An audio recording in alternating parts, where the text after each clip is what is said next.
Bienvenue au module 2 de la formation sur l'empathie avec Empathico.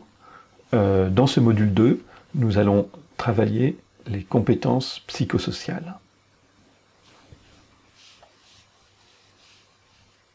Depuis 1993, l'OMS considère le développement des compétences psychosociales comme un facteur de santé. Dans ce module, nous allons explorer ces compétences et comprendre leur importance pour le bien-être et l'apprentissage des élèves. Tout d'abord, il existe 3 types de compétences psychosociales. Les compétences psychosociales émotionnelles, cognitives et interpersonnelles. Ces 3 types de compétences psychosociales sont étroitement liés et elles se renforcent mutuellement. Leur développement contribue à l'épanouissement de l'individu, contribue également à une meilleure qualité des relations sociales et également à la réussite scolaire et professionnelle. Alors, voyons tout d'abord en quoi consistent les compétences psychosociales émotionnelles. De quoi s'agit-il exactement? Il s'agit donc, premièrement, de la conscience de soi et la capacité à identifier ses propres émotions, également la capacité à gérer ses émotions, et également l'empathie, et donc la compréhension des émotions des autres, la résilience, la capacité à faire face au stress, l'expression de ses émotions d'une manière adéquate, l'estime de soi et la confiance de soi, et la capacité à gérer des émotions négatives et à cultiver les émotions positives. On voit que le sujet donc traité par Empathico, donc la capacité à avoir de l'empathie, donc à comprendre les émotions des autres, à savoir les interpréter, à également être capable d'exprimer ses propres émotions, d'exprimer ses besoins, de comprendre les besoins des autres, donc qui est le sujet donc de la communication empathique, fait partie des compétences psychosociales émotionnelles. Néanmoins, nous allons voir tout de suite quels sont les autres types de compétences psychosociales.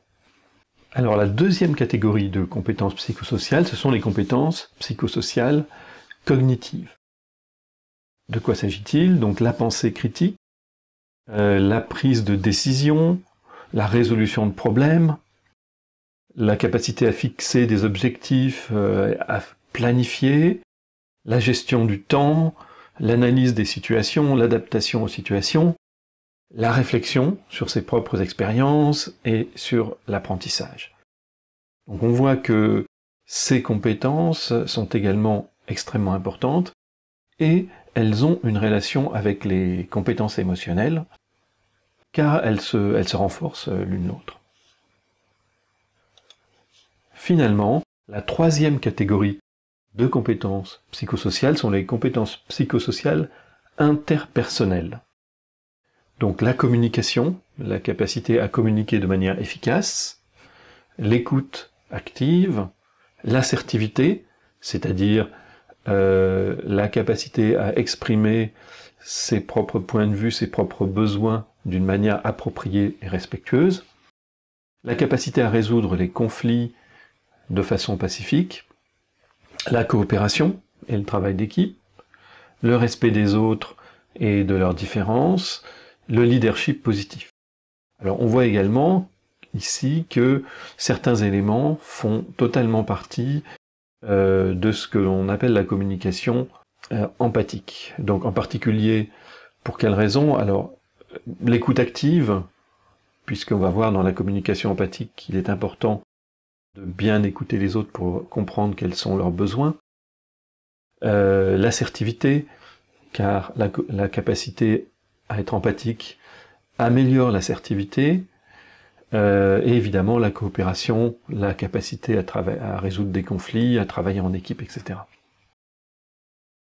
Alors les compétences psychosociales ne font pas explicitement partie des programmes scolaires en France. Il y a des éléments de cela dans les programmes, mais il n'y a pas vraiment une approche en France systématique pour aborder les compétences psychosociales à l'école, mais cela dit, ce n'est pas le cas partout. Donc par exemple, aux États-Unis, là je prends un exemple bien particulier parce que c'est là où c'est le plus avancé, donc dans l'État du Massachusetts aux États-Unis, il existe de la maternelle au lycée, et depuis longtemps, depuis 1999, une progression formelle sur les compétences psychosociales à l'école, qui va donc de l'école primaire jusqu'au lycée.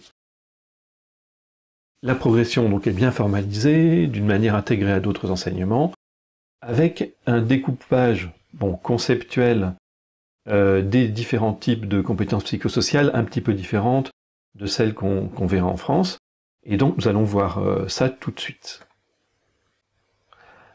Alors voici un résumé donc de la progression des compétences psychosociales à l'école dans les programmes de l'État du Massachusetts aux États-Unis. Alors aux États-Unis, donc au Massachusetts, ils séparent en fait ces types de compétences par rapport à leur impact sur 3 domaines: la santé mentale de l'individu, la vie de famille et les relations interpersonnelles. Et puis ces programmes sont structurés évidemment par rapport à des objectifs à atteindre à l'école primaire, au collège, au lycée. Donc, sur cette slide, vous pouvez voir les différentes compétences qui sont travaillées dans chaque domaine et à chaque niveau. Donc, si on prend par exemple l'école primaire, au niveau de la santé mentale, on va explicitement introduire dans l'enseignement, alors ça peut être d'une manière spécifique, ou également c'est intégré aux différentes matières, mais on va intégrer donc l'identification des émotions et des sentiments, la maîtrise des réactions émotionnelles, l'honnêteté, la confiance, le respect, la discipline personnelle, le leadership, le travail de groupe, la prise de décision, les capacités d'adaptation. On voit que c'est très large et que ça fait vraiment l'objet là-bas, disons, d'une approche systématique. Pour la vie de famille, par exemple, on va aborder les influences sociales, les différents types de familles qui peuvent exister, les facteurs qui renforcent la famille, la question de comment parler des problèmes familiaux, avec qui, comment s'appuyer sur l'extérieur pour résoudre des problèmes familiaux, le rôle des parents dans la famille, et puis pour ce qui s'agit des relations interpersonnelles, eh bien l'importance de la communication verbale, non verbale, pour des relations positives à l'école, l'amitié, les discriminations, les préjugés. Évidemment, tous ces sujets sont abordés, en France également, d'une manière ou d'une autre, à l'école primaire, mais de manière moins structurée, moins systématique. Alors là, je vous ai parlé donc de l'école primaire, et vous voyez par exemple que l'identification des émotions et la maîtrise des réactions émotionnelles, l'importance de la communication verbale, non verbale pour établir des relations plus positives à l'école, la gestion des discriminations, des préjugés, eh bien ça fait partie de ce que l'on aborde ici dans cette formation, dans le cadre donc de la communication empathique. Alors vous pouvez voir également qu'au collège, il y a d'autres thèmes qui concernent directement cette formation, comme par exemple pour le collège concernant la santé mentale, l'impact des émotions sur la vie, l'écoute active, le feedback, l'assertivité, et puis au lycée, la gestion de la colère et des conflits, qui est donc également fortement liée à la capacité que l'on a d'empathie envers les autres et de manière réciproque. Voilà, donc vous voyez que cette notion donc, de compétences psychosociales, dont fait partie l'empathie et dont fait partie la gestion des émotions, peut être une véritable matière et un véritable sujet travaillé de manière systématique. Et donc, ici, dans cette formation, nous allons contribuer à une partie de cette problématique. Alors pour résumer, le développement des compétences psychosociales permet en classe de favoriser les apprentissages, de pacifier également le climat scolaire, donc éviter les conflits entre les élèves, faire en sorte qu'ils aient de meilleures relations entre eux, et puis également développer l'assertivité, donc la capacité des élèves à exprimer leurs besoins d'une manière qui soit respectueuse des autres et qui soit efficace. Également à la maison, c'est similaire, c'est-à-dire que le développement des compétences psychosociales de l'enfant à la maison lui permet d'avoir des meilleures relations avec sa famille, donc avec ses frères et sœurs, avec ses parents. Ça lui permet également justement d'améliorer son assertivité, d'améliorer sa capacité à exprimer ses sentiments, à exprimer ses besoins d'une manière efficace avec les autres. Donc évidemment, si le résultat c'est aussi de pacifier les relations en famille, d'améliorer les relations que vous pouvez avoir avec votre enfant, ou les relations de vos enfants entre eux, éviter les conflits, améliorer l'empathie entre les différents membres de la famille, évidemment c'est un bénéfice également significatif au niveau familial. Alors comment est-ce que l'amélioration des compétences psychosociales peut favoriser l'apprentissage, en particulier à l'école?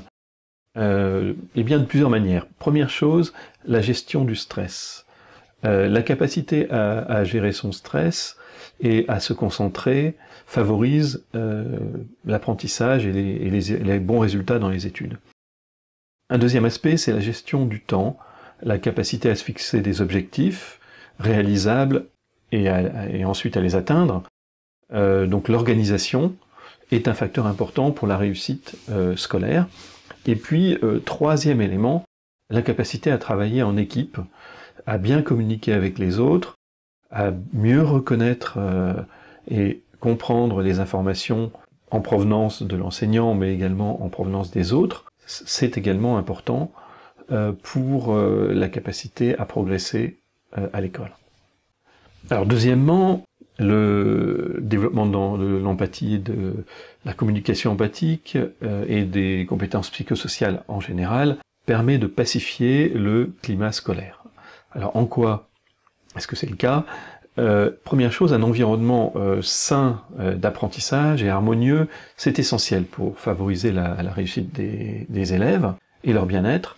Donc en développant l'empathie, le respect des autres, la résolution pacifique des conflits, les élèves créent un climat scolaire positif, accueillant, dans lequel ils peuvent apprendre sans être stressés et de façon plus efficace. Un exemple, un élève capable d'écouter activement, de comprendre les perspectives des autres, il sera moins susceptible de discriminer d'autres élèves, voire de les harceler, et ça va favoriser un environnement d'apprentissage qui est bienveillant pour tous.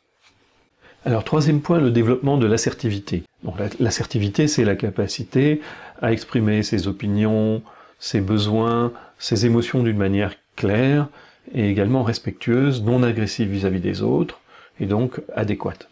Donc les élèves capables de développer leur assertivité, ils font mieux face aux défis sociaux et émotionnels, donc des relations avec les autres, ils défendent mieux également leurs droits et ils s'affirment mieux face à des situations où il peut y avoir une pression sociale, voire du harcèlement, donc cela contribue à leur sécurité émotionnelle, à leur estime de soi. Un exemple, c'est qu'un élève assertif, il va pouvoir exprimer respectueusement et calmement un désaccord avec un autre camarade de classe. Un autre exemple, il est capable de demander de l'aide à un enseignant sans craindre le jugement ou la réaction des autres élèves. Alors, je vous propose un petit défi, auto-évaluer votre quotient émotionnel avec un test court. Alors ce questionnaire d'auto-évaluation n'est pas un outil de diagnostic professionnel, donc c'est un test court avec uniquement 10 questions, qui sont des questions directes. Donc si vous voulez aller plus loin et faire une évaluation vraiment plus professionnels, vous pouvez vous attendre à des tests plus longs, donc une trentaine de questions, voire plus, et également des questions indirectes qui vont permettre de cerner, disons, le quotient émotionnel sans poser des questions directement sur lesquelles la personne peut avoir plus de chances, disons, de ne pas vouloir répondre de manière sincère. Donc, si vous voulez utiliser un test plus avancé, utilisez par exemple le test de Michel Bouert, qui fait partie de son livre Défi émotionnel, ou alors vous pouvez suivre également un des tests en ligne là que je vous indique sur le slide. Donc n'hésitez pas à suivre un de ces tests plus longs, mais sinon, passez votre petit test de 10 questions que je vous ai intégré dans le module. Voilà, vous pouvez compléter ce quiz et ce questionnaire et on se retrouve au module 3. Donc gardez bien ces informations en tête sur les compétences psychosociales, elles pourront vous être utiles par la suite. Et dans le prochain module, on va se focaliser donc sur les principes de la communication empathique.